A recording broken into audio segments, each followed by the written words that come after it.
amuyo, I write mostly in English and Filipino, although I've tried writing in Ilocano also.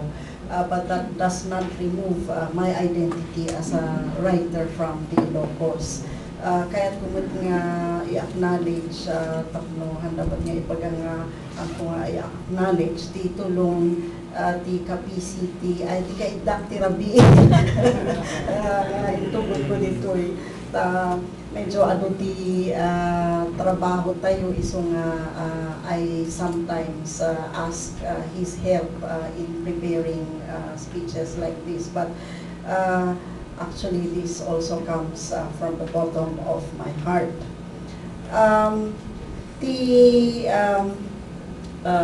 The title jay kayat ko nga i-share kinyayo this afternoon is Covadis Literatura Ilocana.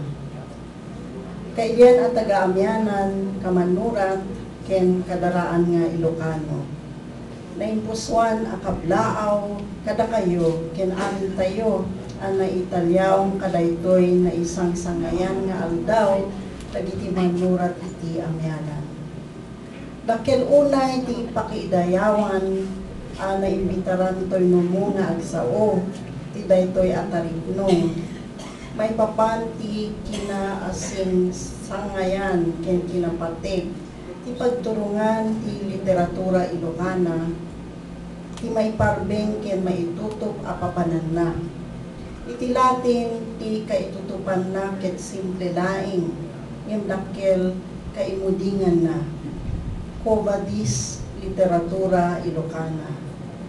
Dayta sa lutsod mang mata-mata ti kinaasino ken pagturungan. Sa dino nga agpayso ti rumbeng taluntunen adana. Maipaganget-nget ako naen nagtingatayon ken pagnumnum rantayon ti bunga dagiti nagapuanan. Kas pamalignik nalabon ti apit ti literatura Ilocana, kadaytoy asiglo ken napalabas ken ti agdama.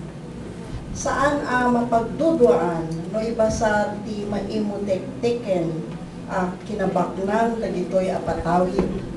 May tutublaeng nga intay rambakan ken rumbeng laeng nga ipanakkel. Nabaludbod ti apit a literatura ti lengguwahe ni Ilocano. Ibanawag akas kamrunaan a babasain ket nawaywaya a maikutan ngem kadagiti daduma a babasain iti English. Mapaspasamak dayta gapu ti kinabilig ti panarabay dagiti agbasbasa.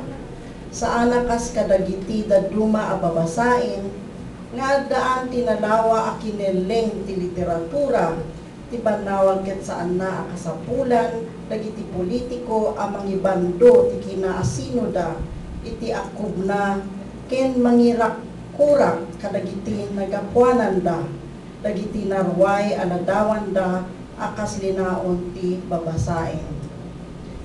Manoaya kadagiti agbasa wenno readers tunggal manurat iti English. Mabalin ko ako naen adakdakkel ken nalawlawa ti sinakop dagiti readers ti banawag. Taagdaan panagtitipkel dagiti readers iti dandanin may sa asiglo adi napasamak kadagiti manurat kadagiti daduma nga etniko. Daytoy ang nagapuanan ket maitutuplaeng nga ipagpanakkel. Tati iladawan na ti masakbayan ti literatura Ilocana ken amin nga Ilocano. Pabaknangin nati nariingantay a kultura. Kanayunan na, isingasing ko nga intay kumamet kitain tinalawlawa pay aparang asaandaeng nga ti regional ken national ang panangimutek-tek. Tauray sa dinuman iti papanan ni Ilocano, awit na lanta ti literatura na.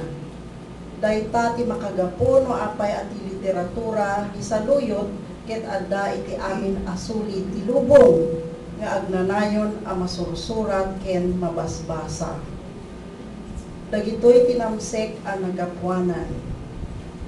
No madamag kada tayo no anya ti taluntunen tayo adana ti masakbayan, simple laing ti ibaga tayo nga agbatbatay tayo, iti baligi ti literatura ni saluyot, wenno si papanakkel ako naen at idana at taltaluntunen na regional wenno global ket nawayaanen iti laing intay aramiden ket ti umno a panagtalunton akas ti inarami dagiti manurat sakbay kada tayo. Panagkunak ket ayunan da kada ito'y abanag nga kaysa tayo amang iturong ti umno a kaimudingan umadang tayo lata nga umabande. Yan kasano. Idi arunonos ti 1990s na imatangak to'y bagik ang nagsangsangaan ti dalan. Taluatawen nga takalpasan ang nagsubli kami dito'y pagilian manipod Amerika. Nagnait kami ti balay abinangon ti amang iti 1950s. Kadwak ti asawak ni Francis, amay samet analikit aman nurat. Ken ti anak ni Monica nga agtawen iti ti 10 ket maysa. Saan ang makasao iti Iloko ti asawak? Ken anak ko. Agsao kami ti Filipino wenno English, wenno iti Taglish. Saan nga umanay ti balikas ang mangyebkas ti patim-pating mi tunggal maysa. Ngem aya unayen, tadyak manapdan to'y bagig amalidayan unay. Iti laksid a kabisadok ti global nga lengguwahe, ti English ken iti mathematics. Marignak lata akas laada pagkuranga. Saan anaan-anay ti kinaasinok, no jak mapidot dagiti tugot ko, no sa dinoak anagramot. Umapay lata nga umapay ti kinaubig ko sa jay away ti barangay Maruso, Narbacan, Ilocos Sur. Ket agsubli nilagip akas maysa nga ina, maysa aman nusuro, ken maysa aman nurat. Sumangbay nilagip iti amak anatay iti abroad sa jay California iti 1995. Sakbay nga agsubli akon dito'y pagilian. Mautob ko nga iti kanayon nga ina panagdakdakiwas, iti ina padapat, ken ipapanaw iti barangay Maruso, nga agturong sa dinoman, ket tapno maragpatan, tinasaysaya at panagbiag. Isinurat ko nga essay wenno sa Laysay, ket nangabak ti Palangka Awards iti 1998. Nasurat iti English, ang napauluan, Departures, wenno ti Iloco, ipapanaw. Lupay nasurat iti gangganaet a lengguwahe, maitugutan lata ti naka-Ilocano nga eksperyensya. Uray dagiti sinusurat ko aso magmamano adandaniw iti 1990s, iliwen dalata nilagip sa jay Maruso. Nakaiyanakan dagiti dadakkel ko. No sa dino di makkel, nagasawa, ken nang rugida ang nagpamilya. So magmamano at tawen sakbay anaiyanakak, pinanawan dagiti dadakkel ko, iti Narbacan, ket nagdapat da sa jay Baguio. No sa dino nga agsapul dati trabaho, tanalawa pay laidi ti nakatiwangwang adaga nga agururay ti mangdapat. Sakbay na ang nagpabagyo, managaliwaksay daydi amak, ket nakadanon pay ang nagtrabaho sa jay Hawaii. Nakiti din na dagiti dadakkel ko kadagiti kakabsat ko sa jay Amerika iti 1980s, akas imigrante, ken sa jay dameten apimusay.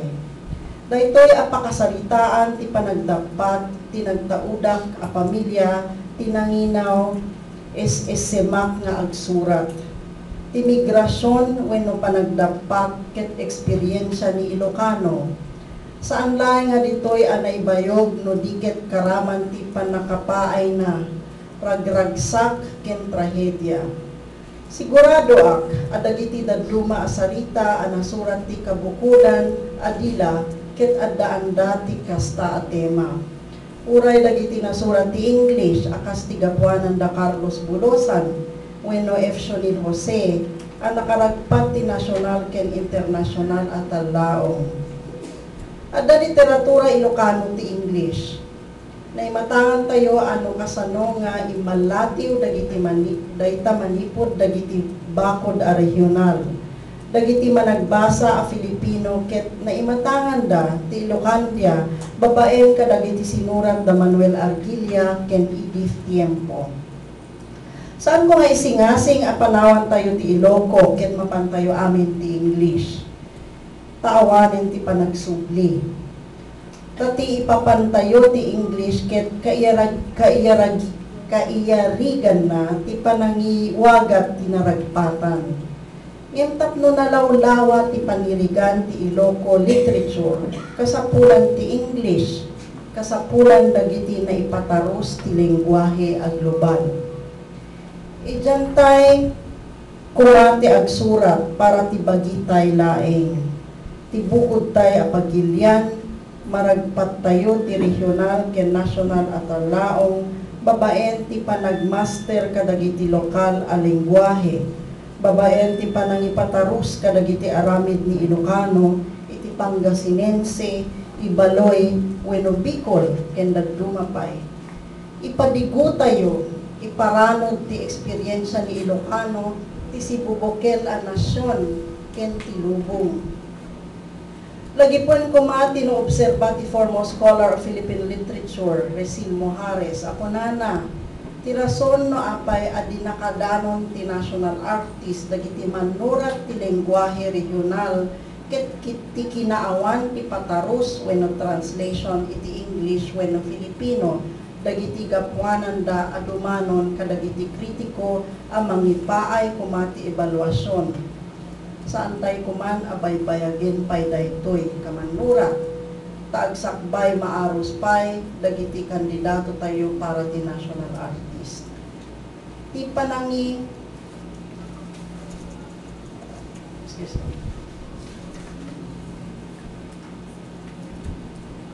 To expand our horizons, we translate the Ilocano experience of the world into other languages that abound in the world.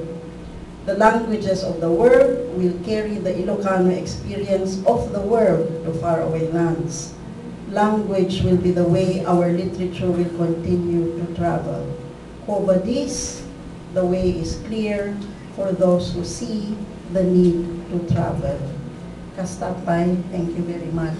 Good afternoon. Gusto na, ma'am, iti makapatignay, maka-inspire bitlayo. Ito yung bundaway, ayaban mi dito sango da po Presidente Raquel, Judge Buckley, kini ako Juan Espinal Jr. ta ipaay tayo dato'y ito'y nagpinta sa plake. Kumay tayab, kaputat na di bagyo. Kumay tayab ako dato'y plake para kina po Bacan Santos. Basahan mi, maipaay daytoy a plake ti panagyaman kini Dr. Priscilla S. Bacan Santos, Pangulo NCCA, Committee on Literary Arts, Chancellor, University of the Philippines, Baguio. Iti paningibinglay na, iti sirip ken paratignay kadagiti manurat nga Ilocano, tapno mataginayon tigil ayab ti pluma para iti literatura Ilocana. Kas ni sang-sangayan ng sarita, iti dapayan 2011. Ti maika patapulog at talo ang Iliana Convention to Gawil Pilipinas. Ito ay April 15 17, 2011. Iti Pugos, Kabugaw, Ilocos Sur. Nagpirma ni Sherma Ibelosa, Convention Director, and Elizabeth Madarang Raquel. Thank you.